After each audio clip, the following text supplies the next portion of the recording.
श्री रामचरितमानस में कहा गया, जैसे बालक जब तोतले वचन बोलता है तो उसके माता पिता उन्हें प्रसन्न मन से सुनते हैं, किंतु क्रूर, कुटिल और बुरे विचार वाले लोग जो दूसरों के दोषों को ही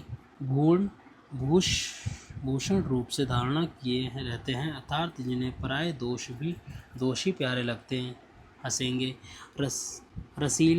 रसीली हो या अत्यंत फीकी, अपनी कविता किसे अच्छी नहीं लगती, किंतु जो दूसरे की रचनाओं को सुनकर हर्षित होते हैं, ऐसे उत्तम पुरुष जगत में बहुत नहीं हुए। हे भाई, जगत में तालाबों और नदियों के समान मनुष्य ही अधिक है, जो जल पाकर अपनी ही बाढ़ से बढ़ते हैं, अर्थात अपनी ही उन्नतियों से प्रसन्न होते हैं। समुद्र सा तो कोई एक विरला ही सज्जन होता है, जो चंद्रमा को पूर्ण देखता है, दूसरों का उत्कर्ष देखता है और गुण करता है।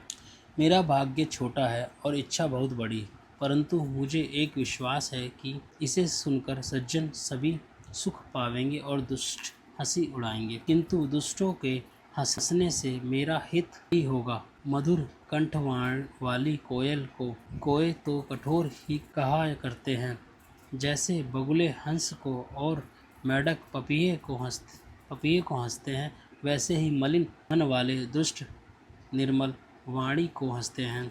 जो ना तो कविता के रसिक हैं और ना जिनका श्री रामचंद्र जी के चरणों में प्रेम है, उनके लिए भी ये कविता सुखद हास्य रस का काम देगी।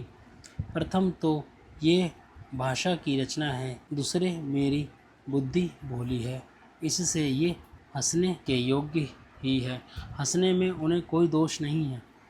जिन्हें ना तो प्रभु के चरणों में प्रेम है और ना ही अच्छी समझ है, उनको ये कथा सुनने में फीकी लगेगी। जिनकी श्री हरि भगवान विष्णु और श्री हर भगवान शिव के चरणों में प्रीति है और जिनकी बुद्धि कुर्तक करने वाली नहीं है, जो श्री हरि हर में भेद की ये उच्च नीच की कल्पना नहीं है करते, उन्हें श्री रघुनाथ जी की ये कथा मीठी लगेगी। बोलो जय श्री राम।